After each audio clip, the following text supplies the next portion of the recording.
চীন দেশে কিভাবে আসবেন পড়াশুনো করতে, বা পড়াশোনা করার জন্য খরচ কত, কত টাকা লাগে, এখানে ডরমিটরি ফি কত, স্কলারশিপ আছে কিনা, এই বিষয় নিয়ে আমরা আজকে কথা বলবো পিয়াস দাদার সাথে। যে চায়নাতে আসতে কত টাকা লাগে বা কি কি বিষয়ে আপনি পড়াশোনা করতে পারবেন এবং আপনি এখানে পার্ট টাইম চাকরি করতে পারবেন কিনা এই বিষয় নিয়ে। তো বাংলাদেশি স্টুডেন্টরা কোন কোন ভিসা নিয়ে, কোন কোন সাবজেক্টে এখানে পড়াশোনা করতে পারবে? বাংলাদেশ থেকে স্টুডেন্ট যারা আসে তারা বেশিরভাগ আসে দেখা যায় কম্পিউটার ইঞ্জিনিয়ারিং, মেকানিক্যাল, মেকাট্রনিক্স, তারপরে ইন্টারন্যাশনাল ট্রেড অ্যান্ড ইকোনমি, যেটা বিবিএ, যেটা এইগুলা সাবজেক্টে মাস্টার্সেও আসে। মাস্টার্সেও আসতে পারবেন। হ্যাঁ, হ্যাঁ। এখানে ডরমিটরি থাকা, ডরমিটরি ফি কেমন হতে পারে, মানে বসবাসের জায়গা কেমন হতে পারে ইউনিভার্সিটি থাকলে? আপনি যদি স্কলারশিপে আসেন তখন তো টিউশন ফি ফ্রি, শুধুমাত্র আপনার হয়তো দেখা যাবে যে ডরমিটরির জন্য পে করতে হবে। আর ডরমিটরি ফিটা আসলে অত বেশি না। আপনি যে কোনো ভালো ইউনিভার্সিটিতে গেলেও আনুমানিক সর্বোচ্চ 6,000 হোক, 5 থেকে 6,000 ইয়ারলি, মানে 1 লাখ টাকার মতো আর কি। 5 থেকে 6,000 ইয়ারলি। এখন আমি যদি ডরমিটরিতে না থেকে যদি বাইরে কোনো বাসা নিয়ে থাকতে চাই, বাইরে বাসা নিয়ে থাকতে গেলে একটু খরচ বেশি, তখন 8-10,000 আরএমবি বাজেট করে রাখা ভালো। 2 লাখ টাকার মতো বছরে বছরে বছরে 8-10,000-এর বেশি লাগতে পারে, বা প্রতি মাসে কত লাগতে পারে আনুমানিক? প্রতি মাসে আনুমানিক 10,000 টাকা হইলে না, 10,000 না, এটা মানে কত আরএমবি, আরএমবি কত লাগতে পারে? সাপোজ 1,000 আরএমবি যদি হয়, সেখানে 20,000 টাকার মতো ধরা যায়, 20,000 সর্বনিম্ন আর কি। 20,000 টাকার মতো বাসা ভাড়া লাগবে আপনি যদি বাইরে থাকেন। আর যদি ডরমিটরিতে মানে ইউনিভার্সিটির আন্ডারে থাকেন তাহলে অনেক কম আপনি থাকতে পারবেন। আর থাকা মানে খাওয়ার খরচটা কেমন হতে পারে স্টুডেন্ট লাইফে? পুরোপুরি নিজের উপর ডিপেন্ড করতেছে আপনি কেমন খাবেন। আপনি যদি ভিআইপি খাইতে চান তখন তো খরচ অবশ্যই বেশি হবে। আপনি যদি নর্মাল খাওয়া দাওয়া করেন তখন খরচটা একটু কম হবে। এটা আপনার একটা এভারেজ বলতে পারি আমি, 1,000 আরএমবি লাগবে, সেটা হয়তো আপনার 15,000-20,000 এর ভিতরেই হয়ে যাবে আর কি। মানে টোটাল মিলে বাংলাদেশ টাকা 15 থেকে 20,000 এর ভিতরে হয়ে যাবে। 15 থেকে 20,000 মানে বাসা ভাড়া থাকা দিয়ে 40-50,000 টাকার মতো টোটাল মিলে লাগতে পারে। 50,000 এর ভিতরে সবকিছু হয়ে যাবে আর কি। হয়ে যাবে। হ্যাঁ, বাসা ভাড়া, খাওয়া দাওয়া প্লাস পানি বিল, ইলেকট্রিসিটি বিল, এগুলো সব মিলে আনুমানিক। তবে আপনি যদি নিজে রান্না করে খান সেক্ষেত্রে খরচটা কম হবে। দেখা যাচ্ছে আপনার চাইনিজ আরএমবিতে 500 বা 700 আরএমবিতে টোটাল মিলে হয়ে যাবে এক মাস। আর এখানে বাইরে থেকেও খাইতে পারবে না। সাপোজ কেউ যদি বাংলাদেশ থেকে আসে, সে তো আর প্রত্যেকদিন বাইরে খাইতে পারবে না চাইনিজ ফুড। হ্যাঁ, সেটাই। এটা তো সম্ভব না। তো আপনি স্টুডেন্ট লাইফে আপনি নিজে রান্না করতে পারবেন। মার্কেট থেকে জিনিসপত্র কিনে এনে বাসায় নিজে রান্না করবেন, সেক্ষেত্রে আপনার খরচ অনেক কম হবে। এমনি বাংলাদেশি টাকায় 5-7 হাজার টাকাই আপনার হয়ে যাবে এক মাস, যদি আপনি অপচয় না করেন। অত বেশি না সবকিছু, চাল কিংবা শাকসবজি সুপার মার্কেট থেকে অত বেশি না, বাংলাদেশের মতোই ওই রকমই দেখা যায়। তবে আপনি যদি বাইরে খাওয়ার চিন্তা ভাবনা করেন যে আমি বাইরে খাবো, আমি এখানে হচ্ছে না আমার, আমি বাইরে যেয়ে খাবো, সেই ক্ষেত্রে আপনার প্রচুর খরচ হবে বাইরে খেতে হলে। আপনি যদি স্টুডেন্ট হন, আপনি যদি ক্যান্টিনে খাইতে চান, সেখানে খরচ আপনার অনেক বেশি হয়ে যাবে। তবে আপনি রান্না বান্না করে খেলে খরচ কম। এখন পড়াশোনাকালীন বাংলাদেশি স্টুডেন্টরা চাকরি করতে পারবে কিনা? পার্ট টাইম জব করতে পারবে। কোন ধরনের? এটা ইলিগাল পার্ট টাইম জব। হ্যাঁ, আপনি করতে পারবেন, সেটা আপনি মানে ইলিগালি করতে হবে। যদি আপনার পুলিশ ধরে তখন কিন্তু সমস্যা আছে, আপনার স্টুডেন্ট ভিসার উপরে ইফেক্ট পড়তে পারে। আর আপনি যদি স্কলারশিপে আসেন, স্কলারশিপের উপরে ইফেক্ট পড়তে পারে, সেটা স্কলারশিপ বাতিল হয়ে যেতে পারে। এগুলো মাথায় রেখে দেন আপনার জব করতে হবে। আর এটা কিন্তু চায়নাতে কিন্তু ইন্টারন্যাশনাল স্টুডেন্টের পার্ট টাইম জব করা অবৈধ। হ্যাঁ, পুরোপুরি অবৈধ। এটা মাথায় রেখে আপনার জব করতে হবে আর কি, আপনি জব করতে চান, পার্ট টাইম জব করতে চান। আচ্ছা, দ্বিতীয় প্রশ্ন, কোন টাইপের পার্ট টাইম জব বাংলাদেশিরা করতে পারবে?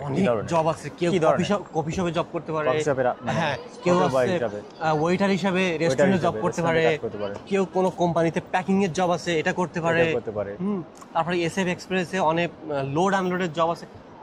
আসলে জবের অভাব নাই, মানে কাজগুলো কিন্তু সেই লো কোয়ালিটির কাজগুলো আপনাকে করতে হবে এখানে।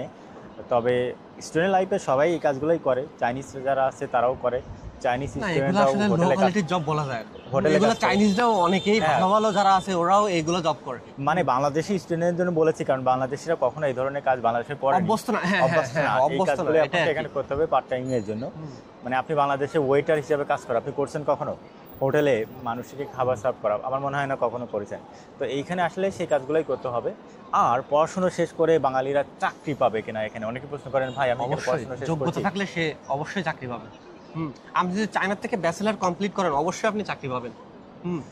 চায়না থেকে ব্যাচেলার কমপ্লিট করলে আপনি চাকরি পাবেন, যোগাযোগ করতে পারবেন। তবে আপনি যদি স্মার্ট হন তাহলে অবশ্যই খুঁজে পাবেন। আর একটু স্মার্ট তো বাইরের দেশে থাকতে গেলে তো একটু স্মার্ট অবশ্যই হওয়া আর লাগবে। যদি আপনি স্মার্ট না হন কিভাবে চাকরি খুঁজে পেতে হবে, বা আপনি এখানে 5 বছর থাকলেন কিন্তু চাইনিজ ভাষায় কিছু পারেন না, বলতে পারেন না, কথা বলতে পারেন না, তার মানে কি আপনি স্মার্ট না? বুঝতে হ্যাঁ, পারছেন? অবশ্যই।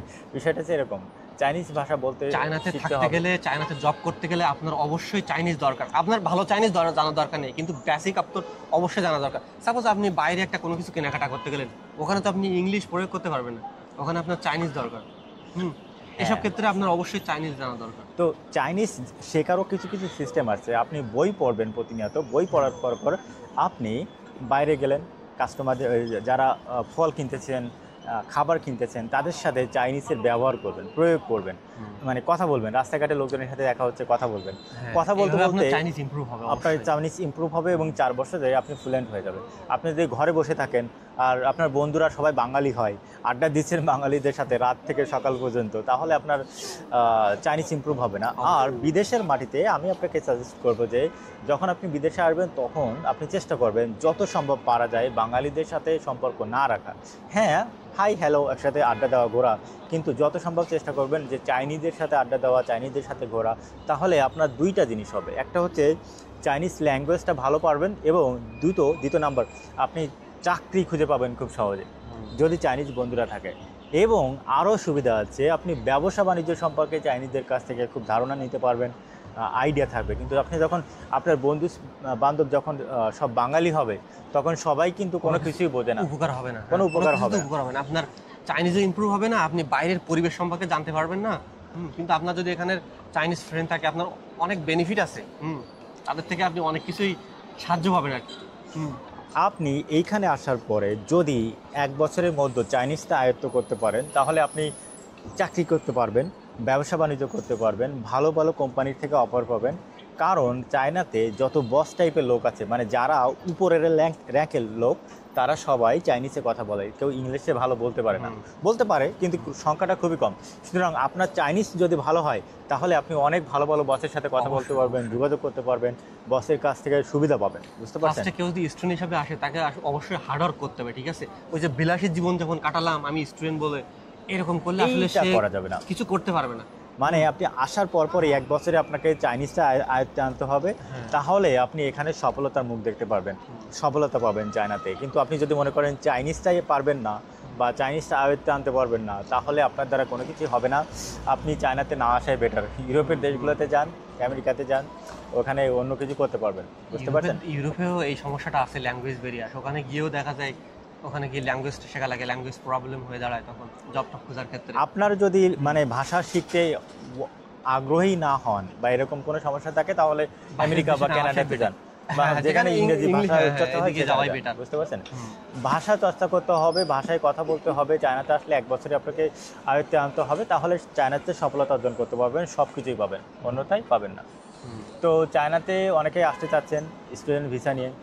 আর স্টুডেন্ট ভিসা নিয়ে যারা আসতে চান, দেখবেন যে অনেক দালাল আছে, তাদের আপনাদেরকে গুইজো প্রভিন্সে পাঠায়, তারপরে সেংদুতে পাঠায়, ভালো ভালো ইউনিভার্সিটিতে, বলে যে এই ইউনিভার্সিটি ভালো, এইটা ভালো না। এইটা করেন না। আপনি যদি স্টুডেন্ট ভিসা নিয়ে চায়নাতে আসতে চান, তাহলে আমি আপনাকে অনুরোধ করব, সাজেস্ট করব, আপনি চায়নার বড় বড় যে শহরগুলো আছে এইগুলোতে আসবেন। এইগুলোতে আসলে আপনি ব্যবসা বাণিজ্য, পড়াশোনা, যোগাযোগ, বন্ধুত্ব, এই জিনিসগুলো খুব ভালো পাবেন। যেমন আপনি আসতে পারেন এক্সপেরিয়েন্স হবে। গুয়াংজো, শেনজেন, হাংজো, সাংহাই, বেইজিং, এই যে বড় বড় শহরগুলো আছে, এই শহরগুলোতে আপনি আসবেন পড়াশোনা করার জন্য। দেখেন আপনি সাংহাইতে আছেন, শেনজেনে আছেন, এখন ইউনিভার্সিটি শেষ, শুক্রবার শনিবার আছে, এইখানে বড় বড় কোম্পানি আছে, সব কোম্পানির হেডকোয়ার্টার এখানে। আপনি জব করতে পারতেছেন, আপনি বন্ধুত্ব মানে ফ্রেন্ড সার্কেল তৈরি করতে পারতেছেন, আপনি বসদের সাথে কথা বলতে পারতেছেন, আপনি মার্কেটিং করতে পারতেছেন, এখান থেকে প্রোডাক্ট নিয়ে ওখানে বিক্রয় করতে পারতেছেন বাংলাদেশে। কিন্তু আপনি যখন ওই গুইজো প্রভিন্সে যাবেন পড়াশোনা করতে, বা আনহুইতে যাবেন, বা অনেক কি লানজো, লুইজো, এই সমস্ত শহরগুলোতে যাবেন, তখন ওইখানে আপনি পড়াশোনা করতেছেন কিন্তু আহামরি ভালো কোনো কোম্পানি পাবেন না চাকরি করার জন্য বা মানুষের সাথে কথা বলার জন্য বা বন্ধুত্ব তৈরি করার জন্য। আপনাকে এরকম সেনজেন গংজোর দিকে আসতে হবে মাসে একবার, আপনি সময় পাবেন না তো আসতে। এখানে এসে ওই দিক থেকে যারা গ্রাজুয়েশন কমপ্লিট করে ওই দিক থেকে কিন্তু গ্রাজুয়েশন কমপ্লিট করে জবের জন্য কিন্তু সব এই দিকেই আসে, চায়নাতে কিন্তু জবের জন্য এদিকে আসবেন, এসে দেখবেন যে কি আপনি আবার নতুন এই শহরে নতুন করে সব আবার গোছাতে আপনার কোনো কিন্তু পরিচিত আপনি নেই। এখানে একবার অলরেডি যদি এখান থেকে পড়াশোনা শেষ করেন সবকিছু জানতে পারবেন, যে তখন আর এগুলা মানে নতুন করে কোনো কিছু শিখতে হবে না। তবে এই যে বড় বড় শহরগুলো, এই শহরগুলোতে পড়াশোনার খরচ একটু বেশি, ইউনিভার্সিটির খরচগুলো অনেক বেশি আসলে, যে 20-22 হাজার RMB, tuition fee plus dormitory fee আসলে অনেক অনেক বেশি। তবে এইখানে আপনি যদি বছরে 30,000 আরএমবি দিয়ে পড়াশোনা করেন তবে আপনি ভবিষ্যৎটা উজ্জ্বল করতে পারবেন, সুযোগ সুবিধা পাবেন, এখানে ব্যবসা বাণিজ্য করতে পারবেন, চাকরি বাকরি করতে পারবেন, অনেক সুযোগ সুবিধা পাবেন। না, শেনজেন ইউনিভার্সিটিতেও কিন্তু অনেক বাংলাদেশি আছে। আচ্ছা, শেনজেনে কিছু কিছু ইউনিভার্সিটি আছে, সানিয়াতসেন, দেন শেনজেন ইউনিভার্সিটি, এগুলোতেও অনেক বাংলাদেশি আছে। আমার আগের ফার্স্ট কোম্পানির এক কলিগ ছিল, শেনজেন ইউনিভার্সিটি থেকে গ্রাজুয়েশন কমপ্লিট করছে। পরে ও সব কিছুই জানে, বিজনেস সম্পর্কে সব কিছু নলেজ আছে। চায়নার শহরগুলো হচ্ছে দুই ক্যাটাগরিতে ভাগ করা হয়, একটা হচ্ছে অনেক উন্নত আর একটা হচ্ছে মধ্যবর্তী। মানে ওই শহরগুলো উন্নত কিন্তু আহামরি বাণিজ্যিক ভবন বা ব্যবসা প্রতিষ্ঠান আহামরি গড়ে ওঠেনি। চায়নার পূর্ব অঞ্চলগুলো মানে নদীর সমুদ্রের পাড় দিয়ে যে অঞ্চলগুলো, এই অঞ্চলগুলো খুবই উন্নত ব্যবসা বাণিজ্যের জন্য। সুতরাং যারা পড়াশোনা করতে চান, আপনাকে অনেক এজেন্সি বলবে যে বাটপারি করবে যে না আপনি এই ইউনিভার্সিটি আসেন, এখানে tuition fee free. Tuition fee দিয়ে আপনি খাবেন, আপনি পড়াশোনা করবেন কিন্তু পরবর্তীতে চাকরি পাবেন না, ভালো কিছু করতে পারবেন না। সুতরাং আপনি যদি বেশি টাকা দিয়ে হলেও এই যে উন্নত শহরগুলো আছে চায়নার, এইগুলোতে আসেন, শেনজেনে আসেন, সাংহাইতে আসেন, বেইজিংয়ে আসেন, হাংজৌ, গুয়াংজৌ, এই শহরগুলোতে আসেন, তাহলে আপনার ভবিষ্যৎ উজ্জ্বল, ভালো কিছু করতে পারবেন, ভালো চাকরি পাবেন, ব্যবসা বাণিজ্য করতে পারবেন। বুঝতে পারছেন? আশা করি বুঝতে পারছেন। তো ভালো থাকবেন। আমি নাইম মেহরাব আর ইনি পিয়ার দাদা। আপনাদের যদি তারপরও কোনো তথ্য জানার থাকে তাহলে আপনি আমাকে হোয়াটসঅ্যাপে নক করতে পারেন, আমার ফেসবুকে নক করতে পারেন, আমার উইচ্যাটে নক করতে পারেন। আর তারপরে যদি ব্যবসা বাণিজ্য নিয়ে কোনো কথা বলতে চান, চাইনিজ প্রোডাক্ট কিনতে চান, এখান থেকে প্রোডাক্ট নিয়ে বাংলাদেশে নিতে চান, তাহলেও যোগাযোগ করতে পারেন, আমি আপনাকে সহযোগিতা করতে পারবো। আর যদি কেউ মার্কেটিং সেক্টরে চাকরির জন্য আবেদন করতে চান, যে চায়না থেকে পড়াশোনা করেছেন কিন্তু আপনি চাকরি পাচ্ছেন না বা আপনার চাকরি প্রয়োজন, সেই ক্ষেত্রেও আপনি আমার সাথে যোগাযোগ করতে পারেন। আমি শেনজেন শহর, গুয়াংজৌ বা সাংহাইয়ের দিকে বা পোশানের দিকে আপনাকে চাকরি পাওয়ার জন্য কোম্পানির সাথে যোগাযোগ করে দিতে পারবো। আমাদের অনেক কোম্পানি আছে যারা বাংলাদেশি বা ইন্টারন্যাশনাল চাকরি যারা করতে চায় তাদেরকে খুঁজে মার্কেটিংয়ের কাজের জন্য যোগাযোগ করলে ইনশাল্লাহ আপনাকে সহযোগিতা করতে পারবো। বুঝতে পারছেন? আর স্টুডেন্ট ভিসা নিয়ে আমরা আসলে কাজ করি না, তবে আপনি যদি তথ্য জানতে চান, কোন ইউনিভার্সিটি দেখি, কোন ইউনিভার্সিটি পড়াশোনা ভালো, এরকম কোনো কিছু জানতে চান, তাহলে যোগাযোগ করতে পারেন, তাহলেও আপনাকে সহযোগিতা করতে পারবো ইনশাল্লাহ, তথ্য দিয়ে, সঠিক তথ্য দিয়ে। আর আপনি যদি মনে করেন আপনি কোনো জায়গায় কোনো এজেন্সির কাছে কাগজপত্র জমা দিয়েছেন, এজেন্সি আপনাকে কি বলেছে, এজেন্সি যেটা বলেছে সেটা সত্য কি মিথ্যা, এটাও যদি যাচাই করতে চান, তাহলে আপনি আপনার কাগজগুলো আমাদেরকে দেখাতে পারেন, আমি আপনাকে সুন্দরভাবে বোঝাতে পারবো যে এজেন্সি আপনার সাথে কি করবে বা কোথায় দিচ্ছে বা আপনার সুযোগ সুবিধাগুলো কী। বা আপনি যদি চাকরি করেছেন বা চাকরির জন্য এজেন্সির কাছে জমা দিয়েছেন ফাইল, এজেন্সি আপনাকে তথ্যগুলো দিয়েছে যে কী চাকরি হবে, বেতন কত, এরকম কিছু বলেছে, সেটাও আপনি আমাকে দেখাবেন। দেখালে আপনাকে বলে দিতে পারবো যে এজেন্সি আপনার হাতে বাটপারি করবে কি মিথ্যা কথা বলবে, বা আপনার চাকরির সুযোগ সুবিধাগুলো কী বা টাকা পয়সা দিবে কিনা, সব কিছু আপনাকে জানাতে পারবো। বুঝছেন? তো এই আর কি, ভালো থাকবেন। আমি নাইম মেহরাব আর পিয়াস দাদা চায়না থেকে। আমরা এখন আছি শেনজেন শহরে। ভালো থাকবেন, আল্লাহ হাফেজ।